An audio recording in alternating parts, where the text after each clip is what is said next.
Nessa aula nós vamos estudar caminhos mínimos com uma fonte, que são tipos de problema empregados em grafos ponderados. Para esse estudo nós vamos estudar três algoritmos: o algoritmo de Dijkstra, o algoritmo de Bell-Moffat e o algoritmo de Ford-Walsh. Em problemas de caminho mínimo, é dado um grafo ponderado G, cujas arestas têm peso W. O peso WC de um caminho C é a soma dos pesos das arestas que o formam, ou seja, WC é igual a este somatório. Agora, entre o IV podem ter diferentes caminhos. O peso do caminho mais curto entre o IV é dado desta forma.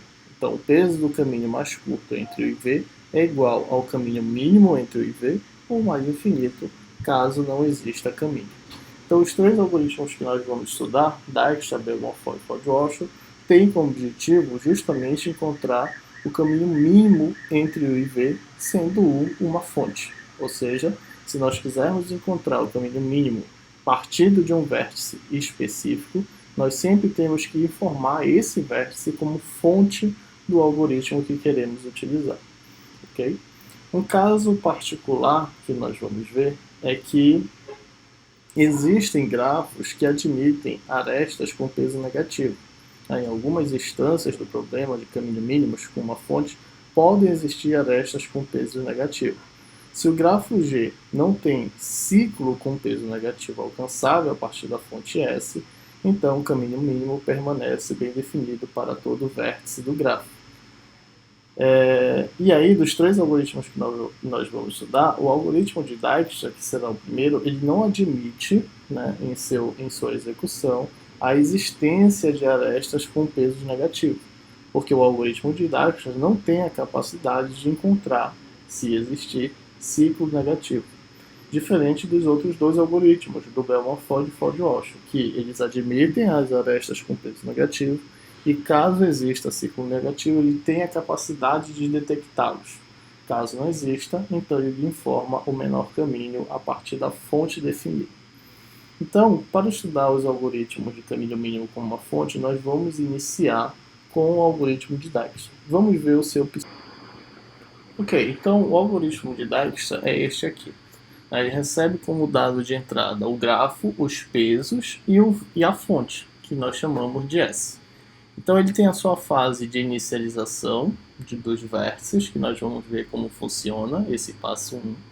Em seguida, ele cria um conjunto vazio chamado de S e cria uma fila de prioridade Q com todos os vértices do nosso grafo. Enquanto essa fila de prioridade ainda tiver vértice, a gente vai extrair o menor, né? Então, se a nossa fila de prioridade estiver usando o heap, por exemplo, a gente pode utilizar um min-heap aqui. Então, a gente sempre vai extrair o vértice de menor prioridade, acrescentar esse vértice ao nosso conjunto S e explorar os vértices adjacentes dele, né? Verificando a possibilidade de relaxamento. O relaxamento é justamente a verificação se existe um caminho que possa ter um custo menor do que o pré-determinado, do que o existente atualmente. Então nós vamos ver, antes de verificar o exemplo do algoritmo de Dijkstra, como funciona o passo 1, a inicialização do algoritmo, e o que significa o passo 8, que é o coração do algoritmo, chamado de relaxamento. Então, na fase de inicialização do algoritmo, o que a gente faz? Para todos os vértices do grafo, a gente vai inicializar o custo dele como infinito e o predecessor como nil. Em seguida, nós vamos informar que o vértice inicial, que é a nossa fonte, tem custo como zero, ou seja, o custo para alcançá-lo, como já estamos nele, sempre será igual a zero. Bom, e sobre o relaxamento, o que a gente faz? A gente recebe os vértices adjacentes do IV e o peso que os conecta, o peso W, e verifica, né, se o custo atual do vértice que será alcançado, que é o vértice V, for maior do que o custo atual do vértice U mais o peso que os conectam, então a gente faz o relaxamento e acaba de encontrar o novo predecessor do vértice V. Então, o grande objetivo do algoritmo de Dijkstra é justamente fazer isso, verificar as possibilidades de relaxamento. Se for possível, quer dizer que a gente encontrou um caminho menor a partir da nossa fonte. Então vamos verificar o funcionamento desse algoritmo de Dijkstra a partir de um exemplo. Então aqui nós temos o nosso grafo com 5 vértices, as arestas e os seus respectivos pesos. Para esse exemplo, nós vamos considerar a fonte o nosso vértice S. Okay? A gente poderia rodar esse algoritmo de Dijkstra informando qualquer vértice como fonte. Entretanto, saibam que a fonte que você informa é o que você quer encontrar o caminho mínimo a partir dessa fonte para todos os demais vértices do seu grafo. Então, na fase de inicialização, o que a gente faz? A gente, para todo vértice do grafo, inicializa o custo dele como infinito e o predecessor como nil. Então nós vamos montar essa tabela de inicialização e ir alterando a partir do momento que a gente vai caminhando sobre a execução do algoritmo, ok? Então deixa eu pegar aqui a caneta, vamos montar a tabela. Então na tabela, o que a gente vai fazer? A gente vai fazer o preenchimento do conjunto S, que eu vou colocar ele bem aqui, tá?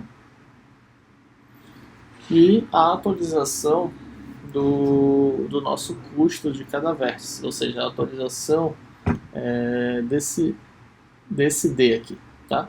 Então nós vamos fazer a atualização do D, que é justamente o D que a gente seta como infinito na fase de inicialização, e também o D que a gente seta aqui na fase de inicialização, D que a gente seta como infinito, e também que a gente atualiza, se necessário, aqui na fase de relaxamento. Então a gente já sabe que aqui na fase de inicialização, para todos os vértices do grafo, D de V será infinito e o predecessor de V será igual a nil. Então vamos fazer isso aqui na nossa tabela, tá? Então o D de S, eu vou colocar aqui, deixa eu ver se vai, deixa eu fazer o seguinte, vou começar de trás para frente porque a gente vai precisar de mais espaço na esquerda, tá? Então eu vou colocar aqui o de Y, o de X, o de V, o de U e o de S, tá? E esse aqui é o nosso conjunto S. Então, na fase de inicialização, o tempo de cada um é infinito, né? É isso que diz a fase de inicialização. Então vamos setar tudo como infinito, certo? E aí, após setar todos como infinito e o predecessor deles todos são nil, o predecessor a gente vai atualizar aqui mesmo no gráfico.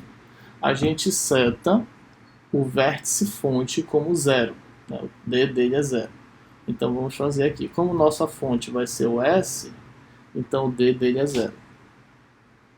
Aí começa o algoritmo, né? Nós temos a fila de prioridade Q, e enquanto ela não for vazia, a gente vai extrair o vértice de menor prioridade. Essa prioridade é justamente em relação ao custo D que estamos calculando. Então observe, todos esses vértices eles estão na fila de prioridade Q. Então a fila não é vazia. E quando nós formos extrair o vértice de menor prioridade, quem é que a gente vai extrair? A gente vai extrair o vértice S, porque ele tem o menor prioridade. Ele tem 0 e todos os demais têm infinito. Então o que a gente vai fazer com S? A gente vai acrescentar esse S no conjunto S, né? O nosso vértice S no conjunto S. Então a gente coloca aqui, ó, o S entrou no nosso conjunto, tá? E aí a gente vai ver a configuração que deve ser feita no tempo em relação aos demais. Então vamos lá. Para cada aresta, para cada vértice adjacente ao S, a gente vai verificar a possibilidade de relaxamento deles. Então perceba, quando a gente for fazer S e U, a gente consegue relaxar o SU? Bom, para saber se a gente consegue relaxar o SU, o que a gente tem que fazer? A gente tem que verificar se o D de V é maior do que o D de U mais o W deles. V é sempre o vértice que a gente quer chegar. Então esse cara é o nosso V. Percebam. Quanto vale o D desse cara atualmente, que é o nosso infinito? Então vou colocar aqui, infinito. Infinito é maior do que o D do vértice que a gente está partindo. Quem é o D do vértice que a gente está partindo? S.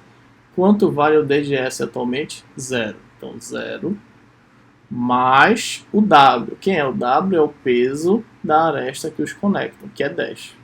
Então, o que a gente quer saber, pessoal? Se infinito é maior do que 10. Percebam que é, né? Como isso é verdade, então quer dizer que a gente vai conseguir fazer o relaxamento. Ao fazer o relaxamento, o que a gente faz? A gente diz que o predecessor desse vértice é o S, é o vértice que o alcançou, e que o tempo dele, desse vértice U, esse aqui é o V, tá? Vou até deixar um tracinho para saber que esse é o V, esse é o tempo dele agora será igual ao tempo relaxado, ou seja, não vai mais ser infinito, e sim 10. Ok? Consegui relaxar. Agora eu vou fazer para o próximo vértice adjacente entre S e X. Então, perceba, eu quero saber o D de X, quem é o D de X atualmente? Infinito. É maior do que o D de S, que vale 0, mais a aresta que os conecta, que vale 5. Então aqui é 5, tá? Perceba, então o que eu quero saber? Eu quero saber se infinito é maior que 5. Percebam que é. Poxa, risquei aqui. Ok.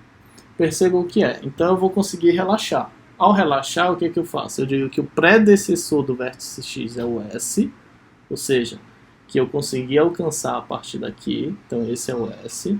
Deixa eu até melhorar esse S que pareceu um 5. É o S. E que o D de X agora não é mais infinito, e sim 5. Então eu vou atualizar aqui. Ok? Tudo bem. Aí eu terminei de explorar o vértice S, todos os seus adjacentes.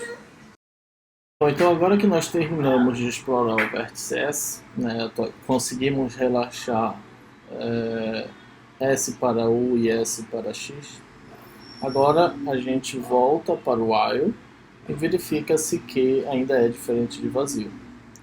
Observe que Q ainda é diferente de vazio, uma vez que todos os outros vértices ainda estão lá, com exceção de S, que já está aqui dentro do nosso conjunto. Então agora a gente vai extrair da nossa fila de prioridade o vértice de menor tempo. Então, nesse caso, agora quem a gente vai extrair é o X, né? Que após o relaxamento, o X tem o D valendo 5.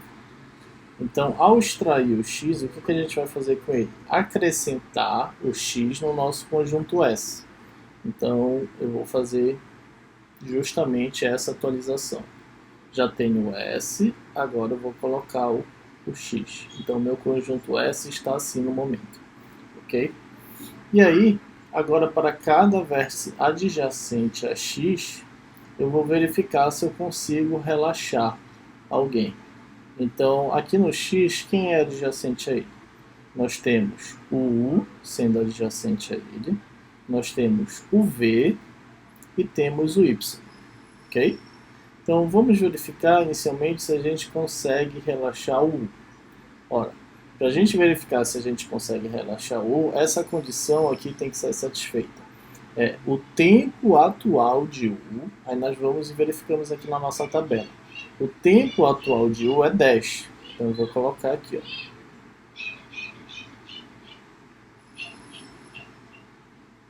O tempo atual de U, que é 10, tem que ser maior do que o tempo de X.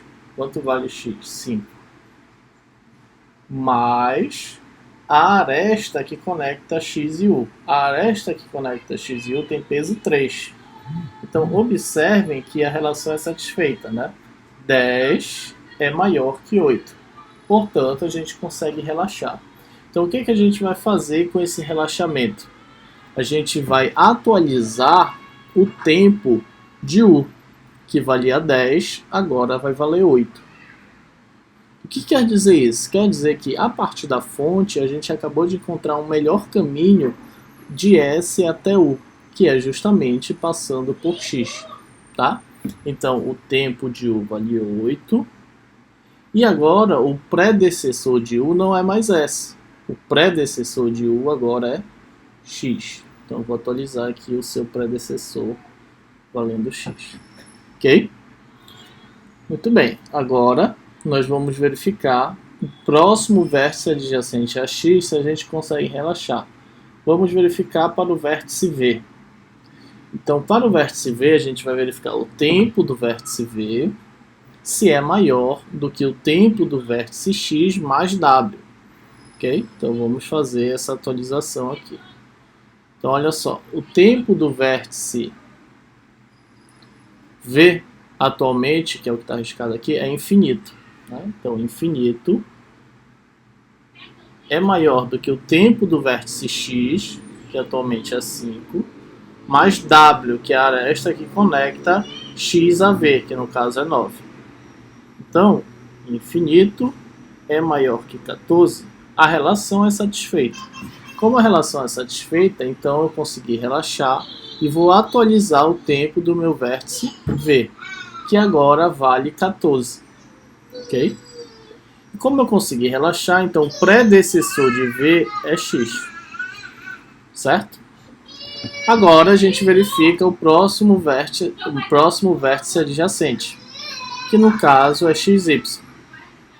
Bom, então a gente vai verificar o tempo de Y, que vale infinito, mais o tempo de X, que é 5, mais a aresta que os conecta.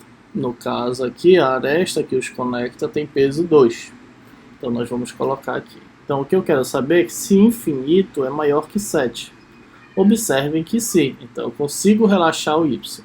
Então eu vou atualizar o tempo de Y, de infinito agora vai valer 7. Ok? E o predecessor de Y então é X.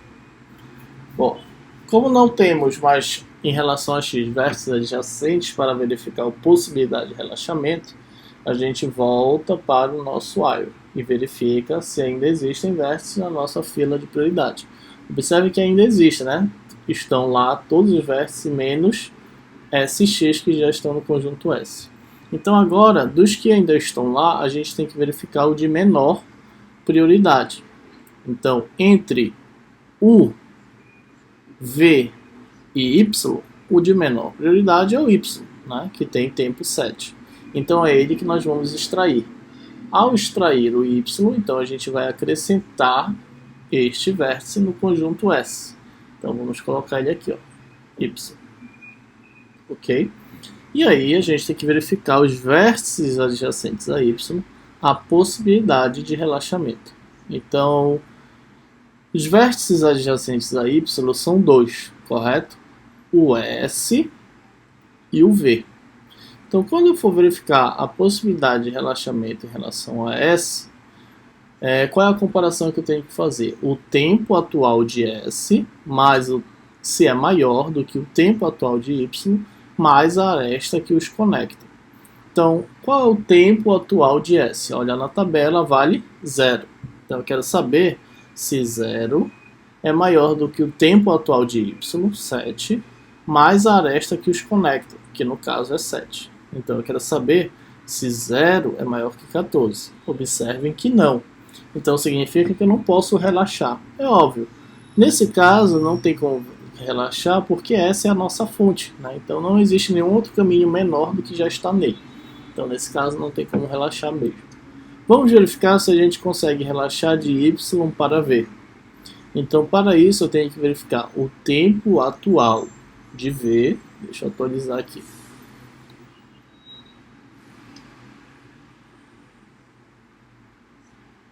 O tempo atual de V, senhores, é 14. Olhando para a tabela, o tempo atual de V é 14. Então, eu quero saber se o 14 é maior do que o tempo atual de Y, que é 7, mais a aresta que conecta Y para V, que é 6. Então, eu quero saber se 14 é maior do que 13. Observe que a relação é satisfeita, então eu consigo relaxar. O que esse relaxamento nos diz? que eu encontrei agora um melhor caminho saindo de S para chegar em V, passando por Y. Então, se eu consigo relaxar, eu vou atualizar o tempo de V, agora não é mais 14 e sim 13, e eu atualizo o predecessor de V, que era X, agora não é mais X, e sim Y, né? Porque eu encontrei um novo caminho a partir de Y. Ok? Bom, como eu já verifiquei todas as possibilidades de relaxamento a partir de Y, eu volto para o while e verifico se ainda existem vértices na minha fila de prioridade. Observem que sim. Né? Quem ainda está lá? Todos menos os que já estão em S. Então, quem ainda está na fila de prioridade são os vértices U e V. Ok? Então, a gente vai extrair o mínimo. Quem é o mínimo? O U. Né? Entre 8 e 13, menor é o 8. Então, é ele que vai ser extraído.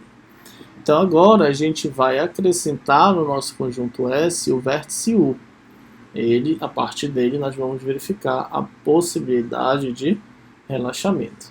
Então a partir de U, estando aqui, vamos verificar os seus vértices adjacentes. Quem são? V e X. Tá? Então vamos verificar o X. Então eu quero saber se o tempo atual de X é maior do que o tempo atual de U mais a aresta que os conecta. Então vamos fazer isso. Então qual é o tempo atual de X? 5, concorda? Então eu quero saber se 5 é maior do que o tempo atual de U, 8, mais a aresta que os conectam, 2. Se 5 é maior que 10. Nesse caso a relação não é satisfeita, então eu não posso relaxar X. Ok, então vou testar para o próximo. Agora eu vou testar se eu consigo relaxar o V. Então eu quero saber se o tempo atual de V, que vale 13, vamos colocar aqui. O tempo atual de V, que vale 13, é maior do que o tempo atual de U, que nesse caso vale 8, mais a aresta que os conectam. A aresta que conecta U para V é 1. Então eu quero saber se 13 é maior que 9. Observem que sim. Então a gente conseguiu relaxar V a partir de U. O que a gente faz? Atualiza o tempo de V, que valia 13, agora vai valer 9.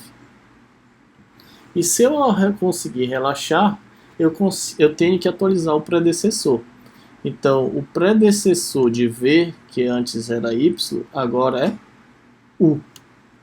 Então, aqui não é mais Y e agora é U, porque eu consegui relaxar V a partir de U. Ok? Como eu não tenho mais vértices para serem verificados a possibilidade de relaxamento a partir de U, eu volto para o while e verifico se a minha fila de prioridade ainda é diferente de vazio. Nesse caso, sim, ainda temos o V lá. Né? Então, o V é o mínimo. Então ele vai ser extraído e acrescentado no conjunto S. Então era o último vértice que faltava. Então vamos acrescentar ele aqui, o nosso V. Ok? Vou colocar o risquinho para saber que esse é o V e não o U. Ok, então a partir de V, a gente vai verificar a possibilidade de relaxamento dos seus vértices adjacentes. A gente só tem um, né? Só um vértice adjacente a V, que é o Y. Então a gente tem que saber se o tempo atual de Y, que no caso é 7, é maior do que o tempo atual de V mais a aresta que os conecta. Então vamos fazer isso. O tempo atual de Y é 7. Eu quero saber se isso é maior do que o tempo atual de V, que é 9, mais a aresta que os conecta, que é 4. Ou seja, se 7 é maior que 13. Nesse caso, a relação não é satisfeita, então eu não consigo relaxar. Como eu não tenho mais vértices adjacentes para verificar a possibilidade de relaxamento de V, eu volto para o while e verifico se a fila de prioridade é diferente de vazio. Nesse caso, não, porque todos os vértices já pertencem ao conjunto S.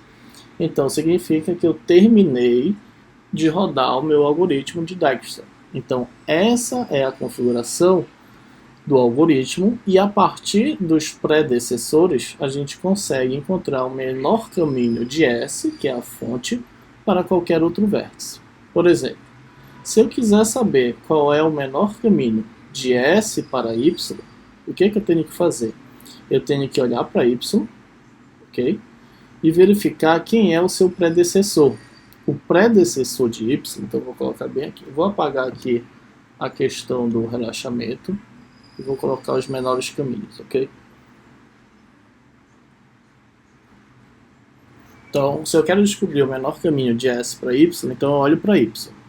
Olhando para y, eu verifico quem é o seu predecessor. O predecessor de y é x, então eu coloco o x aqui. Aí eu olho o predecessor de x. O predecessor de x é S, então eu coloco aqui. Então esse é o menor caminho. Agora eu verifico o peso dessas arestas. De S para x, o peso é 5. E de x para y, o peso é 2. Ou seja, o menor caminho de S para y é igual a, tem custo 7, que é justamente o custo de y na tabela, 7. Qual seria o menor caminho de S para V, por exemplo? Então, para descobrir o menor caminho de S para V, eu olho para V. Aí eu verifico o seu predecessor. O predecessor de V é U. Então eu coloco U aqui. Ó. E o predecessor de U é X. Então eu coloco X aqui. E o predecessor de X é Y. Então eu coloco Y. Desculpa, o predecessor de X é S. Então eu coloco S. Então o menor caminho de S para V seria esse. Então qual é o custo? De S para X? 5. E de x para u, 3. E de u para v, 1. Então, o menor caminho de S para V tem custo 9, que é justamente o custo de V aqui, ó, 9.